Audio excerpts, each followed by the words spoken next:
Hello everyone, my name is Raman Luthra and welcome to C Raman Luthra classes.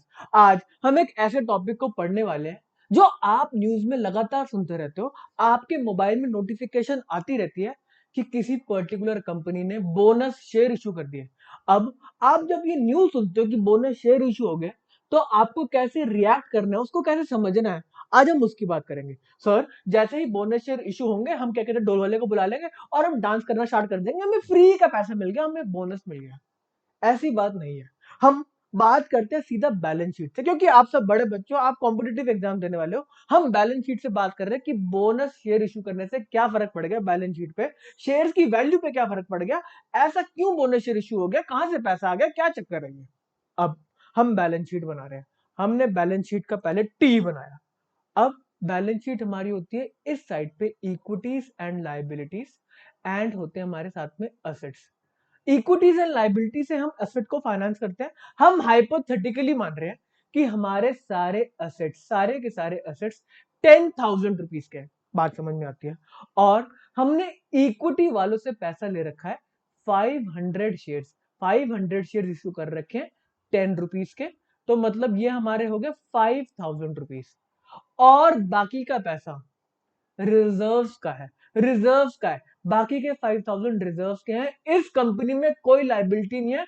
Company कह रहे हैं हमें कोई लाइबिलिटी चाहिए नहीं, हाथों हाथ पैसे लेके जाओ। तो हमें बात समझ में आती है कि इस पर्टिकुलर कंपनी के 10,000 के असेट्स फाइनेंस्ड है इक्विटी से, और साथ में कुछ रिजर्व्स जो ओवर द ईयर कंपनी ने रिजर्व्स कमाए होंगे प्रॉफिट एंड लॉस से, वो यहाँ पे ट्रांसफर कर रहे होंगे। हमने लिख दिया यहाँ पे रिजर्व्स एंड सरप्लस। ठीक है जी, बात समझ में आती है।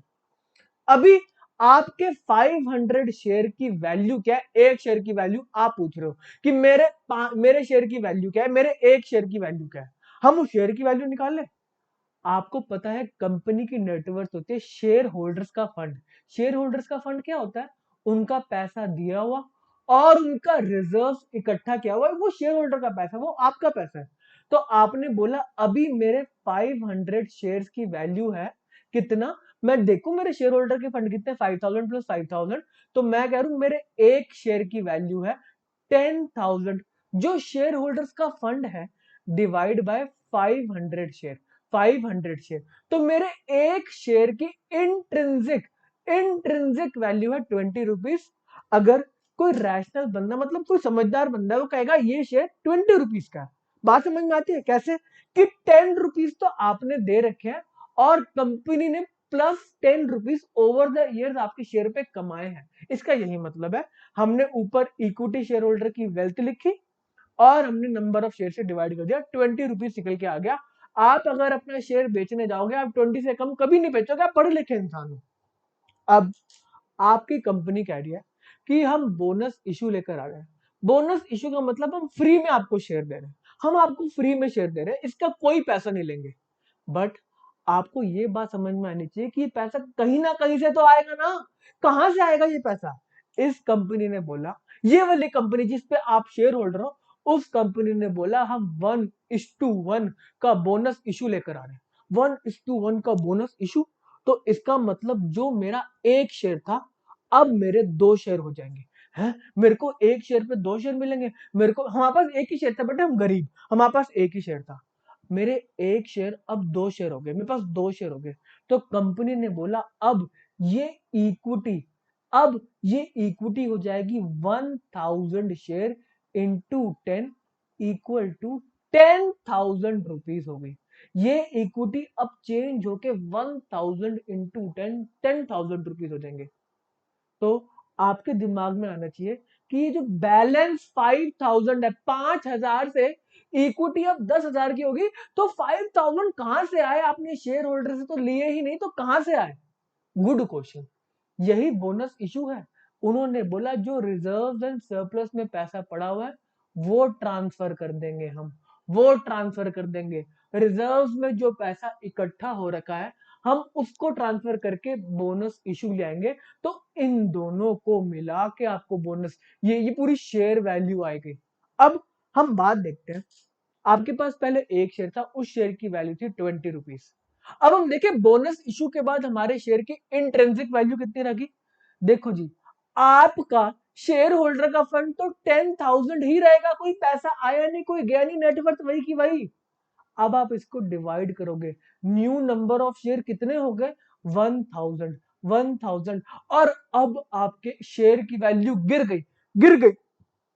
कोई भी न्यूज खोल के देख लो, जिस दिन आपके बोनस शेयर इशू होते हैं उस दिन उस शेयर की वैल्यू गिरती ही गिरती है। हमने इधर 1:1 का एग्जांपल लिया, तो आपकी शेयर की वैल्यू 50% गिरनी ही गिरनी है, गिरनी ही गिरनी है। कोई प्रॉब्लम मतलब ये कोई लॉजिकली गिरेगी ही गिरेगी, हमेशा गिरते बेटा, कोई भी न्यूज उठा के देख लो। अब आपके नए शेयर की वैल्यू 10 रुपीज आ गई, 10 रुपीज आ गई, ठीक है। पहले आप मालिक थे एक शेयर 20 रुपीज का, पहले आपके पास एक शेयर था 20 रुपीज का, अब आपके पास दो शेयर हैं 10 रुपीज के, 10 रुपीज के। अल्टीमेटली बेटा फिर आपके वेल्थ जो है वो 20 ही है। तो मतलब हमें बेवकूफ बनाया गया, हमने खामखा ढोल बुक करवा लिए। हाँ, आपने खामखा ही ढोल बुक करा लिए। ये एक मतलब ऐसे टाइम पास के लिए बोनस शेयर इशू होता है, ऐसा कुछ इसमें कोई फर्क नहीं पड़ता। अब आपके दिमाग में क्वेश्चन आ रहा है कि जब इसमें कोई हमारी वेल्थ पे फर्क नहीं पड़ रहा, कोई पैसा आ नहीं रहा, कोई जा नहीं रहा, तो बोनस इशू क्यों लाए जाते हैं? अब मैं आपको फिर से बताता हूँ क्या बात हुई। ये रिजर्व्स एंड सरप्लस, आप मान के चलो कि आपके करंट अकाउंट, बैंक अकाउंट होता है ना बेटा, आपके सेविंग अकाउंट या करंट अकाउंट में पैसे पड़े हुए हैं? आपके करंट अकाउंट सेविंग अकाउंट में पैसे पड़े हुए हैं 5000 रुपीज। अब आप कह रहे हो इसको मेरे को एफडी में कराना है, एफडी में कन्वर्ट कराना है। आप कह रहे हो कि मेरे को इसको एफडी, आपके बैंक अकाउंट में सेविंग में पड़ा तो आपका मन करता रहेगा ना मैं खर्च कर दूं, मैं कहीं घूमने चला जाऊं, मैं कहीं पार्टी पे चला जाऊं, कुछ ना कुछ कर लूं। आपके सेविंग या करंट अकाउंट में पैसा पड़ा है, बट जैसे ही आप एफडी करा लेते हो उसको खर्च करने का मन कम कर जाता है। अब खर्च नहीं करना, अब तो एक अमाउंट बन गई, अब छोड़ दो। तो कंपनी भी यही करती है। वो जो आपके रिजर्व्स एंड सरप्लस है, जो इक्विटी शेयर होल्डर डिविडेंड्स के रूप में बाहर लेके जा सकते थे, ये वाले पैसे को इक्विटी शेयर होल्डर्स बाहर खर्च कर सकते थे कहीं ना कहीं। तो उन्होंने क्या करा, हम इस रिजर्व को कन्वर्ट करके इक्विटी में लेके जा रहे हैं। जैसे ही ये पैसा इक्विटी में कन्वर्ट हुआ, इसको बाहर निकालना मुश्किल हो जाएगा।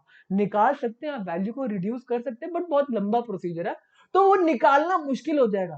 तो इसका मतलब यही है कि आपने, कंपनी ने सेविंग अकाउंट से पैसा निकाल के उसकी एफडी कर दी। लेमैन टर्म के अंदर उन्होंने रिजर्व एंड सरप्लस अकाउंट से पैसा निकाला और उसको इक्विटी में कन्वर्ट कर दिया। इसलिए हम इसको बोलते हैं capitalisation of profits. Reserve and surplus आपके प्रॉफिट से ना, अब वो इक्विटी में बन गए, अब वो इक्विटी बन गए, तो समझ में आती है बेटे, कैपिटल बन गई ना आपकी प्रॉफिट्स। तो कैपिटलाइजेशन ऑफ प्रॉफिट्स इसको बोला जाता है। यही बोनस शेयर है, इसके अलावा कुछ भी नहीं है।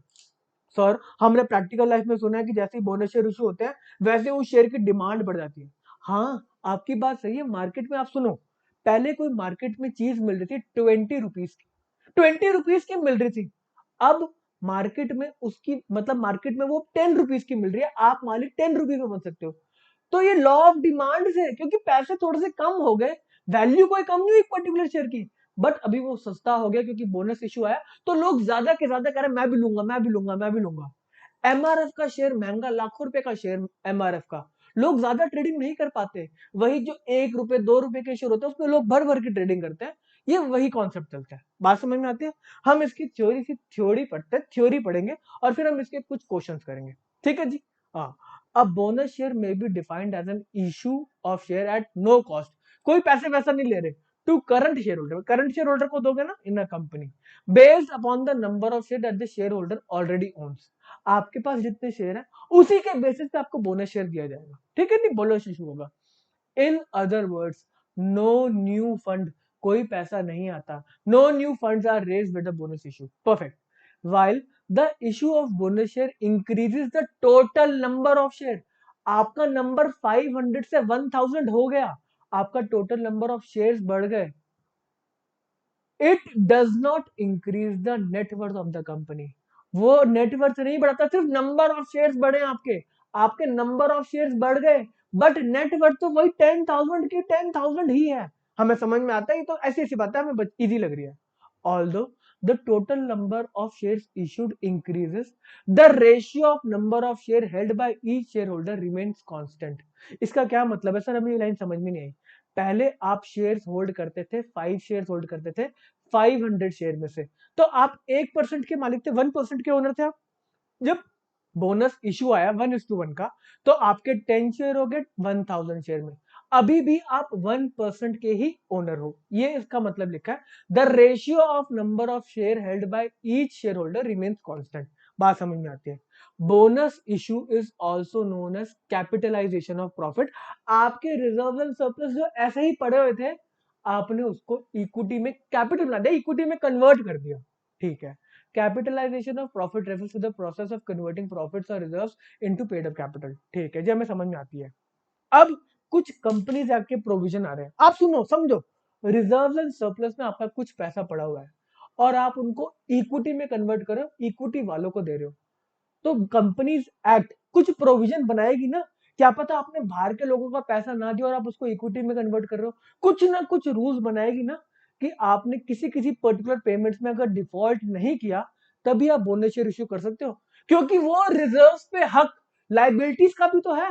अगर आपने किसी लाइबिलिटी वाले को पैसा नहीं दिया और उठा के इक्विटी शेयर में कन्वर्ट कर दोगे, तो वो लाइबिलिटी वाला नाराज नहीं हो जाएगा? नाराज होगा। वो कहां जाएगा? कंपनी एक्ट के पास, गवर्नमेंट के पास, वो धरने पे बैठ जाएगा कि इन्होंने मेरे को पैसा नहीं दिया। तो वो धरने से बचने के लिए कंपनीज एक्ट ने बड़े सारे प्रोविजन बनाए, हम उसको पढ़ते हैं। पहला प्रोविजन पढ़ते हैं, सेक्शन नंबर 63 कंपनीज एक्ट। उन्होंने बोला इश्यू ऑफ शेयर के अंदर क्या होगा कि आप पहली बात तो पैसा कहां से लोगे? आप फ्री रिजर्व्स को यूज करके इक्विटी शेयर में कन्वर्ट कर सकते हो। आप सिक्योरिटी प्रीमियम भी तो एक तरह का रिजर्व है ना बेटे। जब आपने शेयर्स को इश्यू किया था तो कुछ एक्स्ट्रा प्रीमियम पे इश्यू किया था, तो इसको भी आप यूज करके इक्विटी में कन्वर्ट कर सकते हो। ठीक है, ये रिजर्व वैसे इक्विटी वालों का था, हमने उन्हीं से लिया था, हमने इक्विटी शेयर दे दिए। या कोई आपका कैपिटल नेचर का रिजर्व, कैपिटल रिडेम्पशन रिजर्व है। ये कैपिटल रिडेम्पशन रिजर्व काफी ज्यादा लॉ की रिक्वायरमेंट होती है, आपको कभी ना कभी ये क्रिएट करना पड़ता है। अगर आपकी इस सीआरआर के अंदर कोई पैसे पड़े हुए हैं, कोई रिजर्व रखा हुआ है, तो इस रिजर्व को यूज करके भी आप इक्विटी को बोनस इशू कर सकते हो। ओके, अब बात आई जो हमने पहले बोल दी थी। सब सेक्शन 2 में क्या लिखा है? प्रोवाइडेड दैट नो कंपनी, बेटा नो कंपनी मना कर दिया गया, no company shall capitalise its profits और reserve for the purpose of issuing fully paid up bonus issue under sub section 1 unless. अब इन इन बातों पे रिस्ट्रिक्शन लगा दी गई कि ये बातें कंप्लाई होंगी तभी आप बोनस इशू लेके आओगे। पहली बात, आपके आर्टिकल्स ऑफ एसोसिएशन एओए ओए, ठीक है, अगर उन्होंने ऑथराइज किया है तो। Second point, it has it has on the recommendation of board been authorized by general meeting of the company। पहली बात तो बोर्ड ने उसको ऑथराइज मतलब रिकमेंड किया और शेयर होल्डर्स ने जनरल मीटिंग में उसको अप्रूव कर दिया। ठीक है बेटे, ओआर पास करके, ऑर्डिनरी रेजोल्यूशन। ठीक है, जहां पे भी स्पेशल नेचर का बिजनेस होता है ना, तो वहां पे लिखते हैं स्पेसिफिकली कि स्पेशल रेजोल्यूशन चाहिए। जहां पर कुछ रेजोल्यूशन के बारे में नहीं लिखा कि कौन सा रेजोल्यूशन चाहिए, तो हमेशा में उसको कंस्ट्रक्ट करना है ओआर ही चाहिए। ठीक है, थर्ड पॉइंट आया, it has not defaulted in payment of interest. बात समझो, आपने कोई इंटरेस्ट या प्रिंसिपल की रीपेमेंट करने में डिफॉल्ट नहीं किया। किस रिस्पेक्ट में?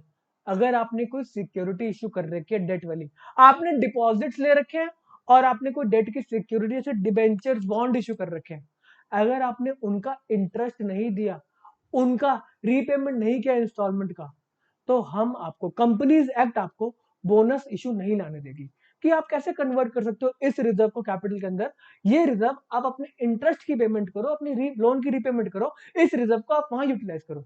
ठीक है, फोर्थ पॉइंट आता है, it has not defaulted in respect of payment of statutory dues of the employees. Employees के कौन स्टैट्यूटरी ड्यूज है? स्टैट्यूटरी ड्यूज बेटे, स्टैट्यूटरी ड्यूज जो भी पीएफ का कंट्रीब्यूशन होता है, बोनसेस होते हैं, ग्रेचुइटी होती है, बोनस एक्ट है ना, बोनस पेमेंट एक्ट, उसके हिसाब से अगर पेमेंट आपने अभी तक नहीं करी है तो हम आपको बोनस इशू नहीं ला देंगे। इस रिजर्व्स को आप यूटिलाइज करो, प्रोविडेंट फंड में पैसे डालने जो आपकी लाइबिलिटी है, बोनस देने में भी यूज करो।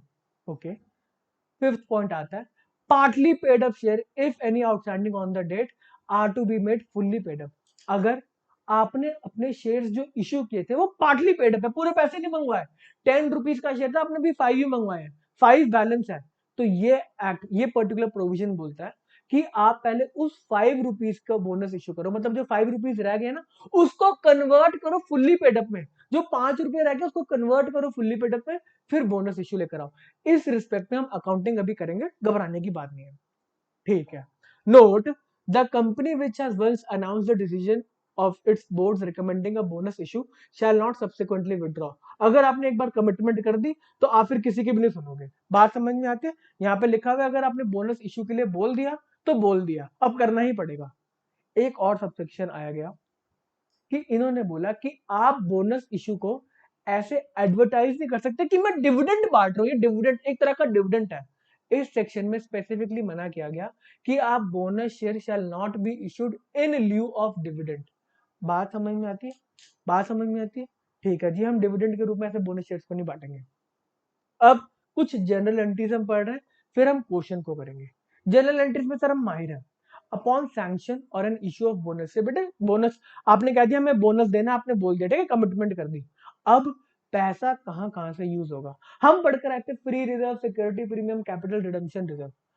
जब भी किसी को चॉइस मिलेगी कि कहां से पैसा यूज करना है, आप सबसे पहले इन नेचर के रिजर्व को यूज करोगे, capital redemption reserve, security premium account. ऐसा क्यों?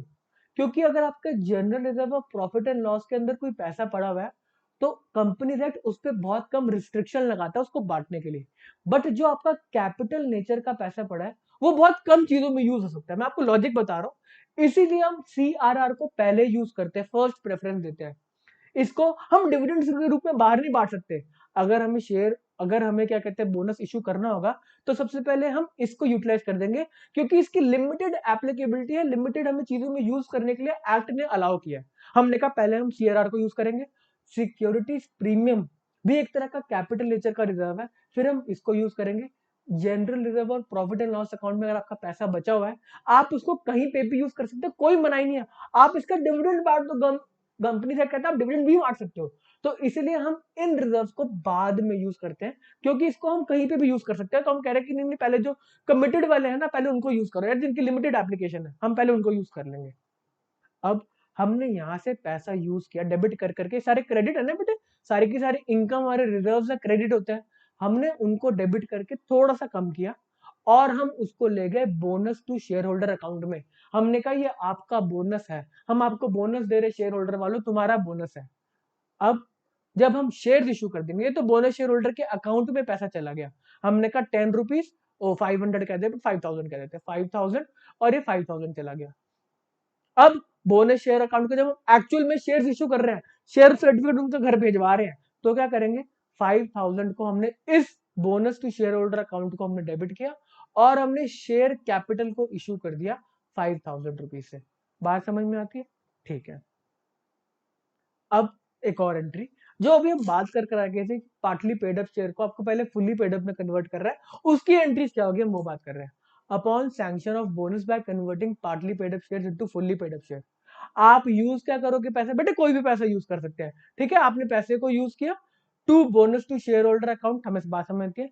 ऑन मेकिंग फाइनल कॉल, जो पार्टली पेड अप में आपने 5 रुपए नहीं मंगवाए थे, पार्टली पेड अप थे, पैसे मंगवाने थे, आपने बोला शेयर फाइनल कॉल में पैसा आना है, शेयर फाइनल कॉल में मेरे को पैसा मिलना है 5 रुपीज का, आपने डेबिट किया और शेयर कैपिटल इशू कर दी 5 रुपीज की। और अब ये फाइनल कॉल में एक्चुअल में कोई पेमेंट नहीं करेगा। आप क्या बोल रहे हो कि हमने आपका पैसा यहाँ पे मंगवा लिया है पहले से ही, जनरल रिजर्व और प्रॉफिट एंड लॉस अकाउंट को यूज करके हमने पहले ही मंगवा लिया है। तो इस फाइनल अकाउंट को जो हमने अपना एसेट बना के डेबिट किया, हम उसको अब कैंसल आउट कर देंगे क्रेडिट करके, शेयर फाइनल अकाउंट क्रेडिट। और हमने bonus to share holder account को यूज कर दिया, पेमेंट कर दी, ये कैंसिल हो गया। भाई हमने आपके पैसे पहले ही 5 रुपीज इसमें डाल दिए थे, यहाँ का यूज करके पहले ही 5 डाल दिए थे। आपका जो शेयर है वो पार्टली पेडअप से फुल्ली पेडअप कन्वर्ट हो गया। आपने जनरल रिजर्व और प्रॉफिट एंड लॉस में से पैसा यूज करा, उसको bonus to share holder account में डाला, फिर आपने फाइनल कॉल मंगवाई मंगवाई कि हमें 5 रुपीज दे जाओ। अब आपने बोला है मेरी शेयर कैपिटल इशू होगी। अब फाइनल कॉल आपको एक्चुअल में थोड़ा ना कोई देगा, ये जो आपने पैसा एलोकेट किया शेयर होल्डर को उसको यूज करना है आपको। फाइनल कॉल वालों को बोला आपके 5 रुपीज आ गए, कैसे आ गए, क्योंकि हमने जनरल रिजर्व और प्रॉफिट एंड लॉस से इसको पार्टली पेडअप को फुल्ली पेडअप में कन्वर्ट कर दिया। बात थोड़ी थोड़ी समझ में आई? हाँ सर हमें थोड़ी थोड़ी बात समझ में नहीं आई, ज्यादा बात समझ में नहीं आई। ठीक है बेटा, आप मेरे यहाँ पे मुझे मैसेज करो, मैं समझाता हूँ। ओके, मल्टीपल चॉइस क्वेश्चन हम कुछ कर रहे हैं एग्जाम के रिस्पेक्ट में, सेबी के, पीएफआरडीए के, SEBI and PFRDA. PFRDA, PFRDA और कोई भी अगर और एग्जाम के अंदर है ये। तो पहला क्वेश्चन आता है bonus issue results in increase in number of share. बेटा पहला ही ऑप्शन ठीक है, आगे पढ़ने की जरूरत ही नहीं पड़ेगी। इंक्रीज इन नेटवर्थ नहीं होती। Decrease in market float. Market float क्या होता है? जो मार्केट के अंदर आपके शेयर्स की ट्रेडिंग चल रही है, सेंसेक्स में जो शेयर बिक रहे खरीद रहे हैं, हम उसको मार्केट फ्लोट बोलते हैं। रिलायंस के सारे शेयर्स तो ना मार्केट में ट्रेड हो रहे हैं, कुछ शेयर्स अंबानी के पास खुद पड़े हुए हैं ना अपने तिजोरी में, उसको मार्केट फ्लोट नहीं बोलते। जो मार्केट में अवेलेबल है ट्रेड करने के लिए उसको बोलते हैं बेटा मार्केट फ्लोट। ठीक है। क्रिएशन ऑफ वेल्थ होता है बोनस से, झूठा झूठा। इंक्रीज इन कैश, कोई कैश नहीं आता। Second point, a company can not issue bonus share out of. कहां से बोनस शेयर इशू नहीं हो सकते? सिक्योरिटी प्रीमियम से हो सकते हैं, कैपिटल रिडम्पशन रिजर्व से हो सकते हैं, एक्यूमुलेटेड प्रॉफिट से हो सकते हैं, रीवैल्यूएशन रिजर्व से नहीं हो सकते। डी पॉइंट, इससे नहीं हो सकते। रीवैल्यूएशन रिजर्व से आप, रीवैल्यूएशन रिजर्व एक झूठा रिजर्व है। आपने अपने असेट्स को रीवैल्यू कर करके आपने दिखा दिया कि हाँ रीवैल्यू कर दिया। मेरी लैंड थी पर्टिकुलर मुंबई के एरिया के अंदर, वो लैंड की वैल्यू 100 करोड़ से बढ़ गई। नो डाउट आपके लैंड की वैल्यू बढ़ गई, बट वो 100 करोड़ रुपीस आपको रियलाइज होना है, आपने तो रीवैल्यू किया ना। तो इस झूठे रिजर्व जब तक बिकेगी नहीं तब तक नहीं पता, आपको पक्का नहीं पता कितना प्रॉफिट हुआ है। तो इसलिए मना करा गया कि रीवैल्यूएशन से अगर कोई को प्रॉफिट हो रहा है हम उसको यूज नहीं कर सकते बोनस इश्यू करने के लिए। लॉजिक समझ में आता है? Okay. Third point, ABC Limited having share capital of 1 lakh divided into 10,000 share of rupees 10 each. Company has reserves of INR 50,000. Perfect. Company decided to roll out bonus issue of 1 share for every 4 share held. आपको एक share मिल रहा है 4 share अगर आपके पास है। ठीक है जी, हमें बात समझ लेते हैं। Calculate the amount of reserve to be capitalise. My god, नया क्वेश्चन आया है। इस नए क्वेश्चन को हम कैसे करें? नए क्वेश्चन को हम कैसे करें? हमारे पास पहले शेयर थे कितने? हमारे को 4 शेयर पे एक शेयर मिल रहा है, तो 10,000 डिवाइड बाय 4 इंटू 1, ऐसे करो बेटा। 2500 शेयर आपको मिलने वाले हैं। 2500 शेयर मिलेंगे। ये कितने रुपए का शेयर होंगे? 10 रुपीज के। तो हमारा जो कैपिटल, ये कितने की कैपिटल नहीं इशू होगी? 25,000 की। आपके पास रिजर्व है 50,000 के, इसमें से 25,000 आप कैपिटलाइज कर दोगे, कैपिटल में कन्वर्ट कर दोगे। आंसर है सी, 25,000। Perfect perfect. Question number 4, a company having issued capital of 50 lakh divided into 5 lakh shares of rupees 10 each. ठीक है जी, 5 लाख शेयर है 10 रुपीस ईच के। फ्री रिजर्व निल निल निल। 10% डिबेंचर 10 लाख, कैश दे रखा है 5 लाख का, कैश पड़ा वाओ। फिक्स्ड एसेट्स पड़े 55 लाख के wow. Maximum number of bonus share that can be issued. यहाँ पर आपको ट्रिक क्वेश्चन दिया गया, आप कुछ बोनस शेयर इशू नहीं कर सकते क्योंकि आपके पास कोई रिजर्व ही नहीं है। रिजर्व बोल दिया गया नील। तो इसका आंसर है company can not issue bonus share, क्योंकि रिजर्व नहीं है, पैसा कहां से आएगा? बोनस में कोई पैसा देता ही नहीं। तो ये एक छोटा सा टॉपिक था, और तो कुछ नहीं ना। हाँ, ये एक छोटा सा टॉपिक था बोनस इश्यू के ऊपर। आई होप आपको कॉन्सेप्ट समझ में आया होगा, इसकी प्रैक्टिकल लाइफ की एप्लीकेबिलिटी समझ आएगी। आप अभी जाके कोई ना कोई न्यूज पढ़ो कि बोनस शेयर से पहले एक पर्टिकुलर शेयर का प्राइस क्या था और बोनस शेयर के बाद उसका प्राइस क्या हो गया। ठीक है, इतना कर लोगे ना? हाँ, इतना कर लेंगे। तो आज का लेक्चर यहीं पे समाप्त करते हैं। Bye bye.